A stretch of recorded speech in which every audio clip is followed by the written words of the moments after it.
السلام علیکم، میں ہوں ابرار حسین استوری اور ناظرین، سپریم کورٹ سے اچانک بڑی خبر آ گئی ہے۔ چیف جسٹس قاضی فائز عیسیٰ، جسٹس منصور علی شاہ اور جسٹس منیب اختر میں شدید اختلافات سامنے آ گئے ہیں اور پریکٹس اینڈ پروسیجر ایکٹ کے تحت بننے والی انتظامی کمیٹی کے اجلاس میں ہلچل مچ گئی ہے اور ایک دوسرے کے اختلافات اتنی شدت اختیار کر گئے کہ اب معاملات اوپن ہونے لگے ہیں۔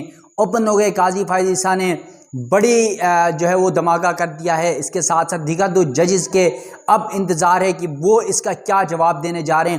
بڑی تیل کا خیز خبر آ گئی ہے، اس کی تفصیلات بھی آپ کے سامنے رکھوں گا۔ اس کے علاوہ 63A کے حوالے سے اور پھر پاکستان تحریک انصاف کی مخصوص نشستوں کے حوالے سے سپریم کورٹ کے 13 رکنی بینچ کے فیصلے پر جو 8-5 سے سنایا گیا تھا، اس فیصلے پر شدید تحفظات نظر آ گئے۔ چیف جسٹس قاضی فائز عیسیٰ حکومت کے ساتھ جو گٹھ جوڑ مبینہ طور پر تصور کیا جاتا ہے عام پبلکلی، صحافیوں کے درمیان، وکلاء کے درمیان، وہ ایکسپوز ہونے لگا ہے۔ چیف جسٹس قاضی فائز عیسیٰ جو ماضی میں چیف جسٹس عمر عطا بندیال کے ساتھ خط و کتابت کرتے تھے اور ان کی ہر بات پر کوئی نہ کوئی نوٹ جاری کرتے تھے، آج بھی ایک نوٹ جاری کر دیا ہے۔ اس کی تفصیلات بھی آپ کے سامنے رکھوں گا۔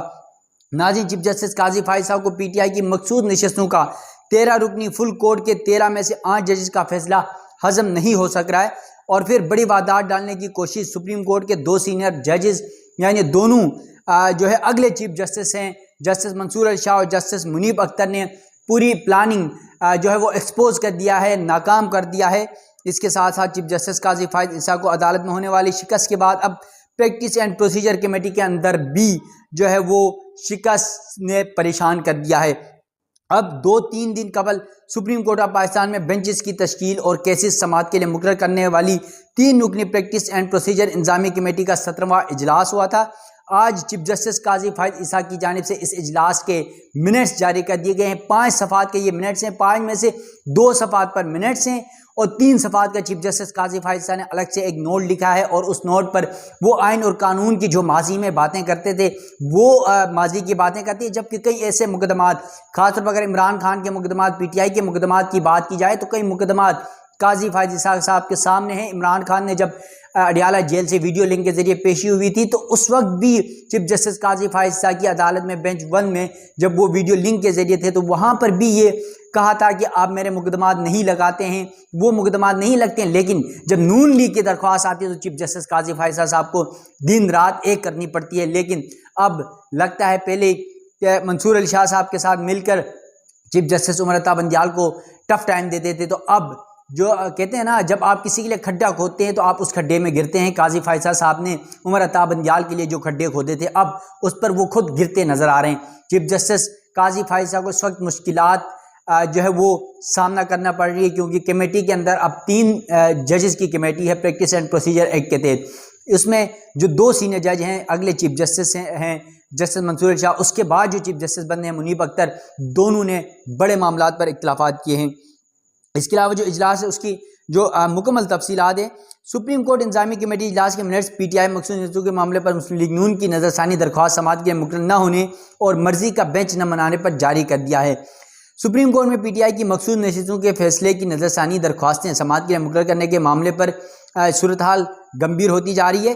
سپریم کورٹ اور چیف جسٹس قاضی فائز عیسیٰ کی جانب سے جاری منٹس میں کہا گیا ہے کہ جسٹس منصور علی شاہ اور جسٹس منیب اختر نے کہا کہ نظر ثانی صرف وہی 13 ججز سن سکتے ہیں جنہوں نے مرکزی کیس سنا، یعنی پاکستان تحریک انصاف کی کو جو خواتین کی اور اقلیتوں کی مخصوص نشستیں دی گئی سپریم کورٹ کے 13 رکنی فل کورٹ کی سماعت کے بعد 8-5 کے تناسب سے جو فیصلہ آیا تھا اس پر ان دونوں ججز کا یہ موقف ہے، اگر نظر ثانی آتی ہے تو بھی وہی 13 ججز سنیں گے۔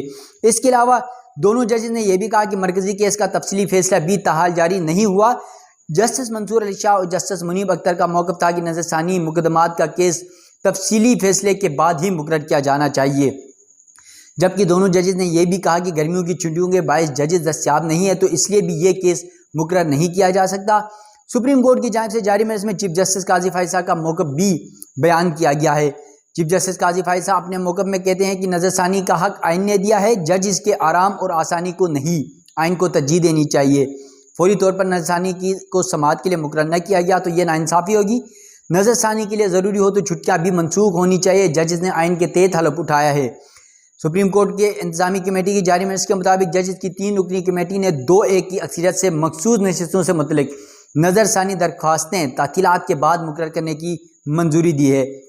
چیف جسٹس نے اکثریتی فیصلے سے اختلاف کیا۔ جسٹس منیب اختر نے یہ بھی کہا کہ تعطیلات منسوخ کرنے کی منظوری صرف فل کورٹ دے سکتی ہے، کمیٹی نہیں دے سکتی ہے۔ اور اس معاملے پر آپ کو بتا دوں کہ چیف جسٹس قاضی فائز صاحب پہلے ہی ایک بڑے معاملے پر، یعنی 3 مہینے کی چھٹیاں ہوتی تھی عدالتوں کی، اس پر انہوں نے ایک نوٹیفیکیشن کے ذریعے 2 مہینے کر دی، 1 مہینے چھٹی ختم کر دی تھی۔ یہ بھی بڑا معاملہ اب سامنے آ گیا ہے۔ اگر واقع فل کورٹ کر سکتی ہے تو پھر 1 مہینے کے جو چھٹی کینسل کی ہے چیف جسٹس قاضی فائز صاحب نے، وہ کس آئین اور قانون کے تحت کیا ہے، کس رولز کے تحت کیا ہے، یہ سوالات بھی اب اٹھنے لگے ہیں۔ اس کے علاوہ جو چیف جسٹس قاضی فائز صاحب ہیں، ان کی جانب سے یہ بھی کہا گیا کہ مسلم لیگ نون کی جو مخصوص نشستیں ہیں اس پر دونوں ججز جو ہے اس پہ خاص طور پہ جو نظر ثانی درخواست مقرر کرنے کے اجلاس کی مزید تفصیلات میں لکھا کہ دونوں جج صاحبان کو آئین اور قانون کی خلاف ورزی کے مرتکب قرار دیا ہے۔ اس کے علاوہ ججز نے چھٹیوں اور تفصیلی فیصلہ نہ لکھنے کا موقع اپنا کر درخواست مقرر نہ کرنے کا اکثریتی فیصلہ دیا، جس پر چیف جسٹس نے لکھا کہ نظر ثانی آئینی حق ہے اور قانون کے مطابق نظر ثانی کو 14 روز میں مقرر کرنا لازمی ہے، لہٰذا سپریم کورٹ رولز کے تحت ہونے والی چھٹیوں کو پاکستان کے آئین اور قانون پر ترجیح نہیں دی جا سکتی، یعنی آئین اور قانون پر ترجیح نہیں دی جا سکتی چھٹیوں کو۔ چیف جسٹس نے جو ہے اپنا جو 3 صفحوں کا نوٹ تھا وہ الگ سے لکھا۔ اس نوٹ میں کیا لکھا ہے یہ آپ کے سامنے تفصیلات رکھتا ہوں۔ اب تک جو میں نے بتایا آپ کو وہ منٹس کے حوالے سے بات کی گئی تھی، لیکن اب چیف جسٹس کا جو نوٹ ہے وہ ہے، سیکرٹری کمیٹی کی جانب سے بتایا گیا کہ 12 جولائی فیصلے کے خلاف 2 نظر ثانی درخواستیں دائر ہوئی۔ 12 جولائی کے فیصلے میں عمل درآمد کے لیے 15 روز کی ڈیڈ لائن دی گئی ہے۔ 12 جولائی فیصلہ نہ ہونے پر ناقابل تلافی نقصان کا موقف بھی اپنایا گیا ہے۔ چیف جسٹس نے مزید کہا کہ 15 روز سے پہلے درخواستوں کو مقرر نہ کرنے پر یہ غیر مؤثر ہو جائیں گی۔ آرٹیکل 188 سپریم کورٹ کے فیصلے پر نظر ثانی کا اختیار دیتا ہے۔ Supreme court practice and procedure act کے سیکشن 7 کے تحت جلد سماعت کی درخواست 14 روز میں مقرر کرنا لازمی ہے۔ اس کے علاوہ چیف جسٹس نے اپنے نوٹ میں لکھا کہ آئین میں دیے گئے نظر ثانی اور جلد سماعت کے اختیار کو غیر مؤثر نہیں کیا جا سکتا۔ تفصیلی فیصلے کا تعین خود اکثریتی ججز نے کرنا ہے۔ تفصیلی فیصلے کو جاری نہ ہونے کی بنیاد پر کسی کے آئینی حق سے محروم نہیں کیا جا سکتا۔ ججز نے گرمیوں کی چھٹیوں کی بنیاد پر بھی نظر ثانی نہ مقرر کرنے کا موقف اپنایا۔ ہم آئین اور قانون کے پابند ہیں۔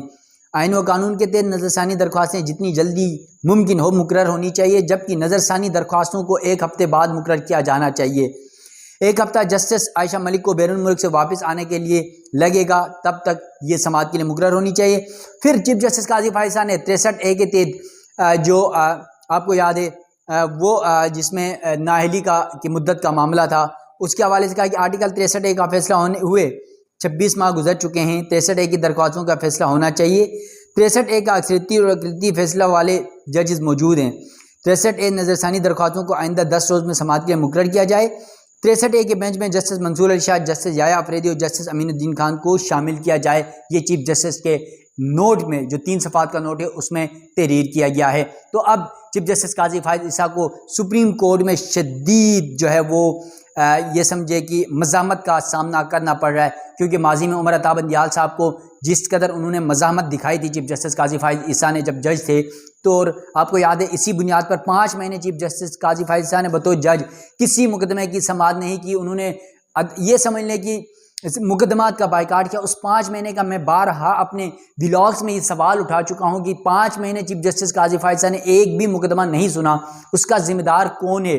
اگر قاضی فائز عیسیٰ صاحب نے ان دنوں کی تنخواہ لی ہے، مراد لی ہے، وہ تقریباً لاکھوں کروڑوں میں بنتی ہے، تو کیا وہ 5 مہینے کی اپنی تنخواہیں، اپنے مراد واپس کریں گے؟ کیونکہ ایک ہی مقدمہ بھی نہیں سنا انہوں نے سپریم کورٹ میں بیٹھ کر، بلکہ وہ اپنے ایک جج ساتھی ججز سے اختلافات کی بنیاد پر یہ تمام تر کرتے رہے، اور آج اپنے جونیئر، اب پہلے سینئر کے ساتھ اختلافات، اب جونیئر کے ساتھ اس قدر اختلافات ان کے سامنے آ رہے ہیں۔ دیکھتے ہیں کہ سپریم کورٹ میں جو ایک کھلبلی مچی ہوئی ہے، ججز کے آپس کی لڑائی پہلے تھی، ایسا لگ رہا تھا درمیان میں معاملات ختم ہو گئے تھے قاضی فائز صاحب کے چیف جسٹس بننے کے بعد، لیکن اب یہ معاملات دوبارہ طول پکڑتے جا رہے ہیں۔ اب لگتا ہے چیف جسٹس قاضی فائز عیسیٰ کو جو 3 مہینے کا ان کی جو ریٹائرمنٹ ہے وہ رہ گئی ہے، اس 3 مہینے میں لگتا ہے چیف جسٹس قاضی فائز عیسیٰ کو، کیونکہ ہوتا یہی ہے جانے والے کو اللہ حافظ کرتے ہیں، آنے والے کو ویلکم کیا جاتا ہے۔ تو ہو سکتا ہے ججز نے بھی منصور علی شاہ کو ویلکم کرنا شروع کر دیا ہے، اور یہ خاص طور پر اس فیصلے کے اوپر پاکستان تحریک انصاف کی مخصوص نشستوں سے متعلق کیس کے فیصلے کے اوپر ہی ہم نے یہ بتا دیا تھا